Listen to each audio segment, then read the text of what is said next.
It's a subject that I'm so passionate about. It's been a big part of my journey in the last 2 years. And so I'm so grateful to be here and hopefully inspire others to start journaling. And I'd have to say, I am super impressed and so happy to hear that you are journaling already and what it means to you. That's fantastic.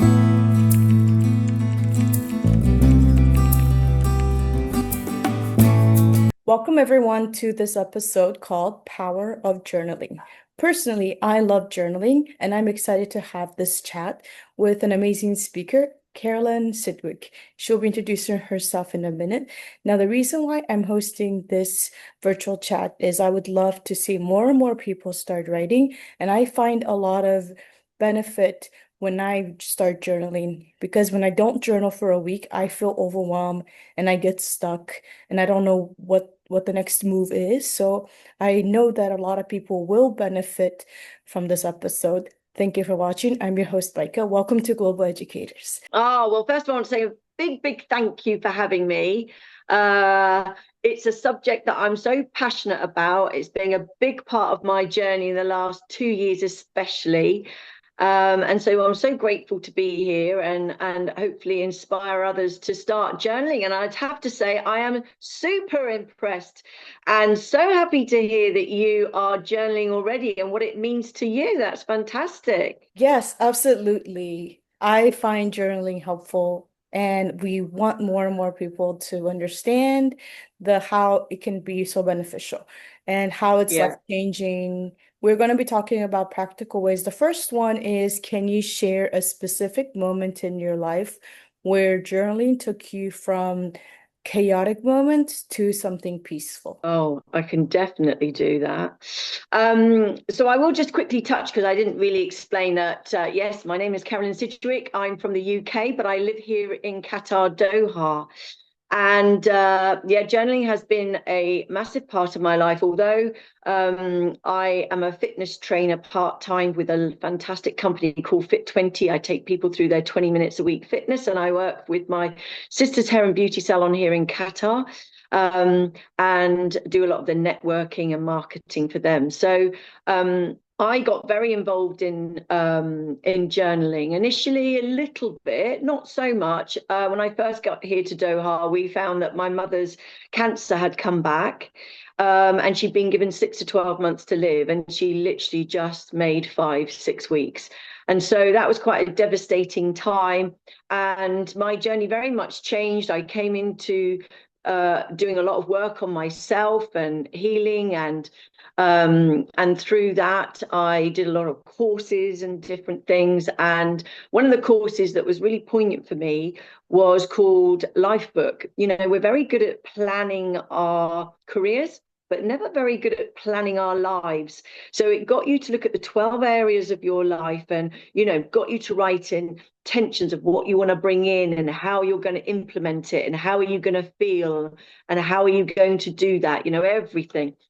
It was so powerful. But the couple that actually ran it just touched me somewhere very deep, because the relationship they had, you could see, was amazing. Like one of those relationships we all yearn for, you know, that oneness, that kind of, you know, one of the things they said, that they had been married 30 years, and even though they had children, every time they walked into a room, the only focus would be each other.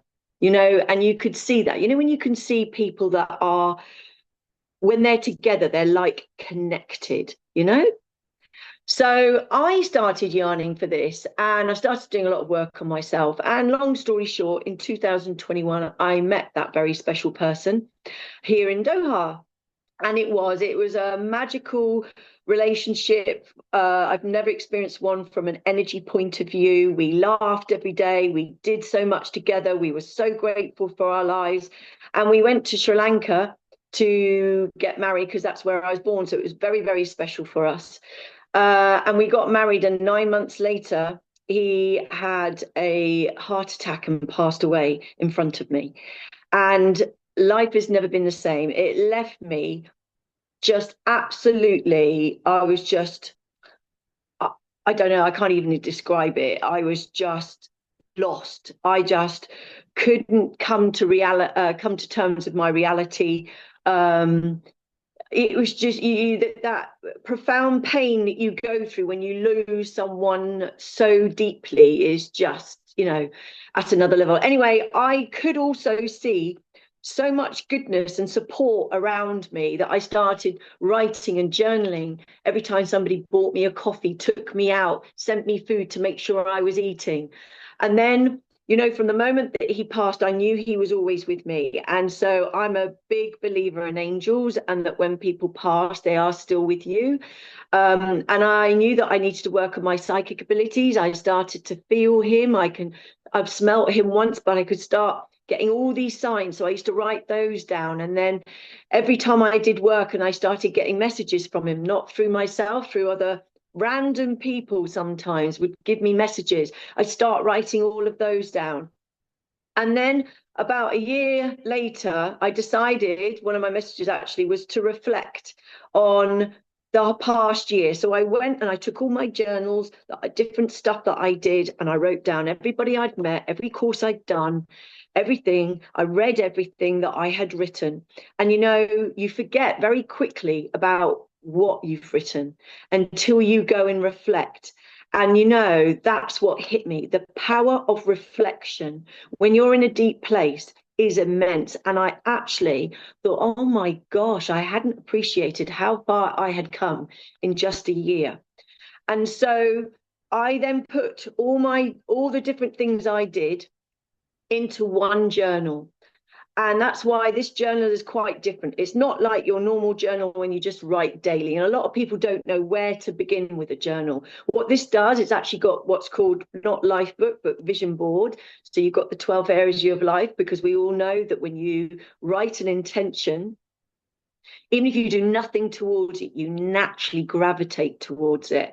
It's got personal goals. It's got how to design your day. What does your perfect day look like? It's got gratitude. It's got abundance, writing down all those special things that people do or say to you, so that when you're in a deep place, you can look back and think, oh, actually, look how much goodness is in my life. Because when you're going in a deep place, you really don't feel there's any goodness in your life. I used to absolutely yarn to dream about him, and I started dreaming about him. I'd write my dreams down. And one of the most beautiful sections that I just love so much is called automated writing. Have you heard of that? I have not. Okay, so well, what you do is, when sometimes you wake up in the middle of the night, or even if you just wake up first thing in the morning, you're not fully awake, but you're not asleep. And I would just pick up my journal. When very first time I did it, I asked a question, and that was, how long is this pain going to last for? But you just let your pen flow, your pen flow, just 5-10 minutes, just the words that come into your head. And it doesn't matter if you repeat words and sentences, you just keep flowing, keep flowing. And I put it down, and then I'd wake up and read it. And oh my gosh, honestly, half of it I would not remember that I had written. And then so I started writing letters to Matt, my husband, and I would write all the feelings, the gratitude, but also the pain, the frustration. Sometimes there's always a bit of anger, but I would write everything down. That when you write, it is so therapeutic, because what you're doing is you're giving yourself that space and that time to get those emotions out. Because normally what we do is we tend to suppress them, or we think them, then forget them. But there's something powerful about actually writing them down. And at the end of the journal is a little envelope. For those that buy the journal online, it's an extra section. And what you do is called a letter to your future self. You take the letter out and you write a letter to your future self. Everything that you want to bring into your life, everything that you want to be, everything you want to do, you write it as though you've already got it. And, when you read that a year later and see how much you've achieved, it again is really, really amazing. Thank you for sharing your story. And first of all, my condolences. Oh, thank you. Through everything you have gone. But it is amazing to see how you turned something that, is detrimental into an amazing piece of art. And that's really inspiring to see that. And it also resonates with me, and I'm sure a lot of people it will resonate with a lot of people who will watch the recording. And one thing I really liked was reflecting, because we always forget, we journal, but we Yeah. forget to go back. I was just wondering, like, we all create vision boards at the beginning of the year, and then we only look at Mhm. it at the end of the year. I wonder how many of Or we us. don't even bother looking, do we? We just write it and then do nothing about it and then do another one for the following year. Yes, so that's kind of like my next question. What happens when we create vision boards or journals and we just forget about it and only bring it out once a year? Well, do you What know are we? what? I actually think that, sometimes when you do set that intention, the amount of people I've heard, it might be a year, it might be 2 years, 5 years, right? People forget. And when they go back to their vision board, they actually are absolutely stunned at how much they've achieved because you're not consciously doing it and driving it. You just naturally gravitate. And I remember the story about this guy who they were moving house, and the part of the move, he came across his vision board, and he was with his son, and he had a look at it. He hadn't seen it for years. And he absolutely broke down crying because he couldn't believe how much had come into his life, and he'd forgotten he'd even done that vision board. And, I think he'd forgotten to appreciate how much he'd even achieved. And that's why we've got to give ourselves that recognition of achieving things, of having breakthroughs, of doing all these things that we're wanting to set out to do. But if we don't reflect, we then don't really give ourselves that pat on the back to think, oh my God, I've done so well. A big thing you spoke about, the journaling and reflection. But for me, I'm a big advocate also, especially when you're going in a deep place. And this is where journaling is so powerful too, is self-love. Because we are so bad at, we don't treat ourselves like we would our best friends. And we talk to ourselves sometimes in such a negative way. But if we can start giving ourselves that time by 5 minutes, I call it the 5 minute rule. Preferably, you want to do it morning and evening. So you want to give yourself that 5 minutes to set your intention for the day, bring some gratitude in, have your affirmation, have your intention, and then you want to do 5 minutes before you go to bed to reflect on how your day was. You had an amazing, awesome day, or no, you had quite a trying day, or why did that person trigger me? Because I'm feeling really quite negative energy about it. When we start writing these things down, then we can start either seeing a pattern. We can start thinking that we need to let go. We can see if we're playing the victim. This is where we need to just give ourselves that space, because as soon as you do, give yourself that time to think, and kind of give yourself that grace and forgiveness sometimes, and realize, oh my gosh, I could have dealt with that in such a better way. Oh, well, next time I'll try and do better. That's when you start dealing with things and navigating, especially when in difficult times, in a very different way. What would be your advice for someone who wants to write, but once they get a pen and a paper, it's an empty page? They don't know Yeah, where to yeah. start from, they feel stuck. What would your advice be for people who are stuck? I think, you're that's a great question, because where do you start? I have to say, I think one of the most difficult ways of journeying is when you do just have a blank piece of paper.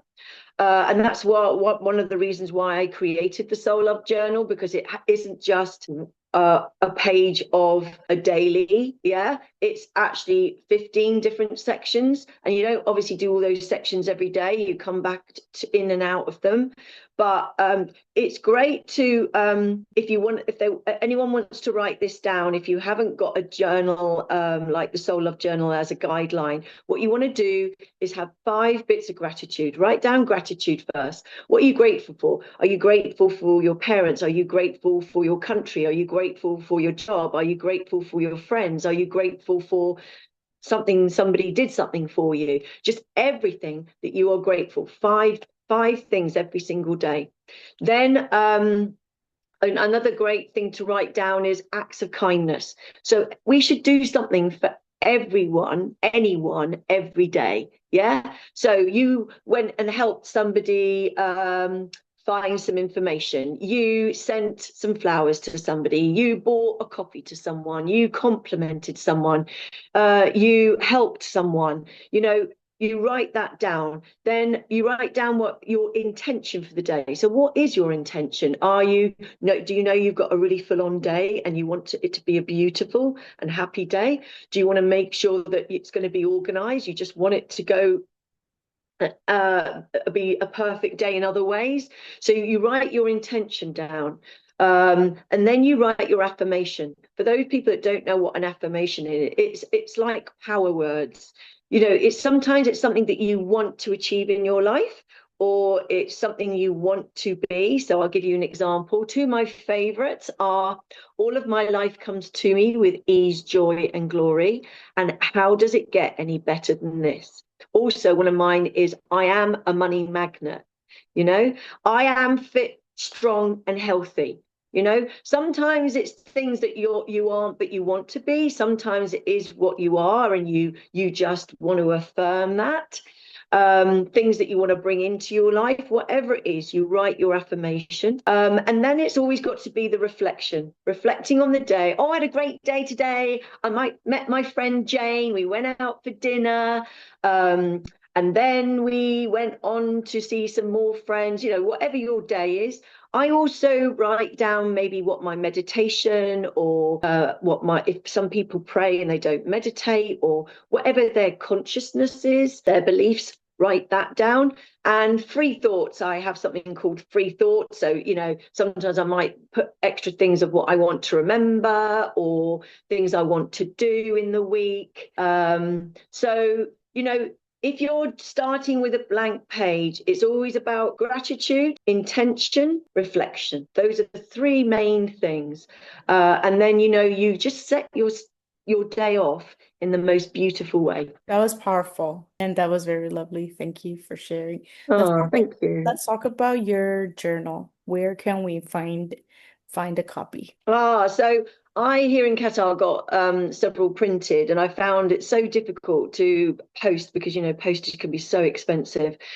But I was so lucky this year that I found a publisher in the UK, and it's now gone global. You can get it from any of the Amazon stores from any country, anywhere in the world. Otherwise, you can get it online from all major bookstores. But I think probably Amazon's going to be the easiest and most popular for most people. So if you put in either my name or the Soul Love Journal, you can get hold of that and have it posted to yourself. That's paperback. Yeah. Let's talk about the process a little bit. You finally finding that person, like publisher in UK. What was that moment like when you finally found someone to publish your journal? What was that Oh my like? gosh. Well, a very good friend here recommended this publisher because he wanted her to write a book, and they're called chipmunker publishers. They are very much into mental health and supporting people. I approached him and they said, oh, do you know what? It's not something we would normally do. We don't usually do color. And I said, okay, well, if things change, just let me know. And I think journaling is going to start becoming very like a phase, very popular. And he just contacted me a couple of months later and said, Carolyn, we'd like to publish your journal. And it was like, oh my God, it's like a dream come true, because when you've got something you are told is special and people feel is special, and you can see how much it's supporting them. I mean, especially all the time, it's not just for people going through grief, but because a lot of people know my story and they know what I've done, they say, oh my God, I've got a friend, I want to send her a journal, how can I send one? So this has just enabled me to get it out there all over the world, to support other people, whatever they are facing, to be able to kind of go within. We're all very bad about going within and giving ourselves that time and space. So now it's like an absolute dream that I can spread that support all over the world. And I've actually got a children's copy. Oh, Yes. So because children deal with grief and hard times in a very different way, because don't forget, kids are not used to these emotions. They don't actually understand them. And sometimes they're also, as we all know, not good at expressing, right? They end up going inwards themselves and trying to process it all. So I've done a journal. I've changed. It's got the same concept, same sections, but different wording so they understand what it means. And I've got an extra section in there that's called my feeling ladder. Okay, so the ladder is from the bottom when you're not feeling good and you're at your lowest, and at the top when you're at your highest, right? And so what they have to do is every step, they have to say what they need to do to make themselves feel better to get to the top. So it could be going to play with a friend. It could be giving an adult a hug. It could be going to see their granny. It could be taking their dog out for a walk. It could be reading a book. It could be art. And I've got a section there also for art, because we know they're very expressive and love expressing themselves through drawing. So again, it's another journal to support children, whether they're going through bullying, whether they've lost a a dog. It's usually when you're a child, it's always that pet that you just adore and love. That, at the end of the day, grief comes in so many forms. And, when we love so deep, that is when the grief is even harder, because the deeper you love, the harder it is to get over it. So I'm really hoping that this is going to help the children too. And that is also going global, and it should be out. It should be out in the next 4 weeks. I would love to interview you again for the younger Oh, yes. generation version. Yes. How many of us actually end up having baggage from our childhood, right? Okay. And a lot of that can be through how we grieve. It could be through grief. And so I want to try and for children not to carry that baggage going on into their adulthood. A lot of the time, we don't even know that we've carried it. We park it. And it isn't till we're in our 30s, 40s, 50s, it all of a sudden comes back to us. And we're thinking, why are we acting or reacting in a certain way? And realize it's something from, our childhood that we've totally and utterly forgotten about. So, yeah, I'm really hoping that this is going to be a really helpful tool for the kids. Yes, I will. I would love to take a look at it. Another thing that I want to discuss is the future. It's the future of AI. Everyone, all of us have depended on AI to write email. Every time I tell my friends or anybody in my community, you need to start writing, and the common responses that I get is like, I can just ask ChatGPT, why would I need to write? What would your advice be for people who are only relying, or if AI is the only source that they have for writing? The more we write from our own hearts, the more authentic it is. Yes. And so we all know with ChatGPT, you kind of get, now I have started to use ChatGPT because I find it a quicker way of like copy and pasting it. But of course, now I've sussed it out a little bit, that sometimes I can say what I want to say. I can even write what I want to say, and it still doesn't actually do it word for word. It changes it, right? And I get, so annoyed. And sometimes, I think, actually, that does sound a little bit better than maybe how I did it, because I was dyslexic. And so sometimes with spelling, or I actually, my phrases and English is good. So sometimes what I might do is I will verbally say what I want to say, and they will give me their version, and then I change it again to my version, you know? And I think you can't just rely on ChatGPT. And as times are going on, everyone can see when something is genuine and when it's not. So, I don't advise anyone, but I know it does save an awful lot of time. But, you talk about Chat GPT, it's the same thing as like digital, you know. It's never quite the same than when you actually put a pen to paper and journal. If you're going to journal through your phone, then fine. But I promise you, it's like when you do exams, you don't absorb it. If you don't physically write something yourself, same as ChatGPT, if you don't physically write it, you're not going to mentally remember it.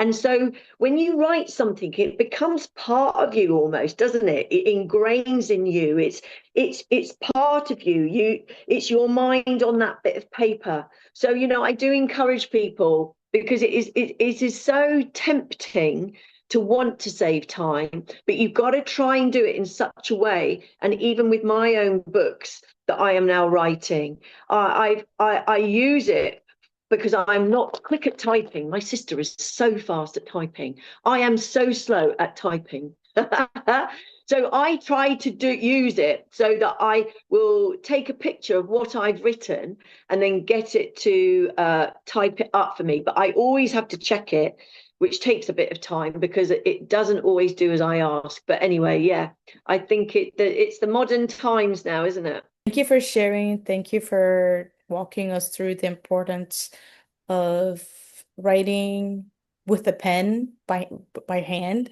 and not just on a digital version. Thank you for everything for today that you've shared, and see you in my next video. Oh, I'm looking forward to it.